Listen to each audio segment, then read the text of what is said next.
BCL, NCL আর DPL ঘরোয়া লিগের শীর্ষ ৩ টুর্নামেন্টে ২৬ ম্যাচ খেলে ৬৪ উইকেট।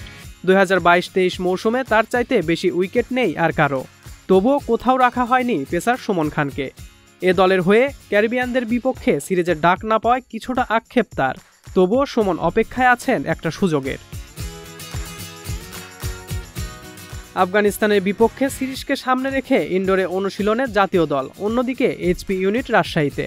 সুমনের তাই একলা চলা, নিজেকে একলা প্রস্তুত করা। ফিতা মেপে হয়তো দূরত্ব পরিমাপ করা যায়, কিন্তু মনের গভীরের ক্ষত মুছবে কিভাবে? দলে ফেরার মানদণ্ড যদি হয় ঘরোয়া লিগের পারফরম্যান্স, তবে প্রশ্ন হচ্ছে ভালো করেও সুমন কেন নেই বিবেচনায়। এনসিএলে ঢাকার হয়ে 11 ইনিংসে 33 উইকেট, বিসিএলে দক্ষিণাঞ্চলের হয়ে 4 ম্যাচে 13 উইকেট আর ডিপিএলে গাজীর জার্সিতে শিকার করেছেন 11 ম্যাচে 18 উইকেট।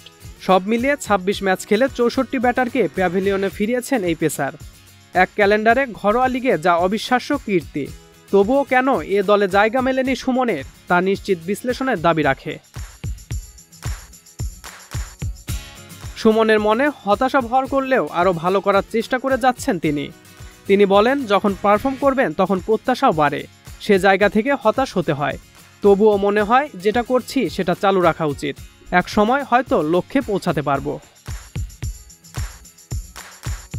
আধুনিক ক্রিকেটে সবকিছুই আজকাল বদলে গেছে, বিশেষ করে 130 গতি দিয়ে আর যাই হোক বিশ্ব ক্রিকেটে রাজত্ব করা যায় না। তাই তো বলের গতি বাড়াতে আলাদা মনোযোগ দিচ্ছেন সুমন, আলাদা কাজ করছেন সুইং নিয়েও। তিনি বলেন, লাস্ট 6 মাস ধরে গতি নিয়ে কাজ করছি, লাস্ট প্রিমিয়ার লিগেও ভালো করেছি, বাউন্সার নিয়ে কাজ করে যাচ্ছি, আর লাল বলের ক্ষেত্রে সুইং নিয়ে কাজ চলছে। সামনে বাংলাদেশ টাইগার্সের ক্যাম্প, সুমনের বিশ্বাস সেখানে নিশ্চয়ই রাখা হবে তাকে। এ মৌসুমের মতো 2023-24 ক্যালেন্ডারেও নিজেকে সবার উপরে রাখতে চান এই ক্রিকেটার। সুমন নিজেকে প্রমাণ করে বিসিবির নজরে আসতে পারেন কিনা এখন সেটাই দেখার বিষয়। সজল খান, মহাজন আইটি।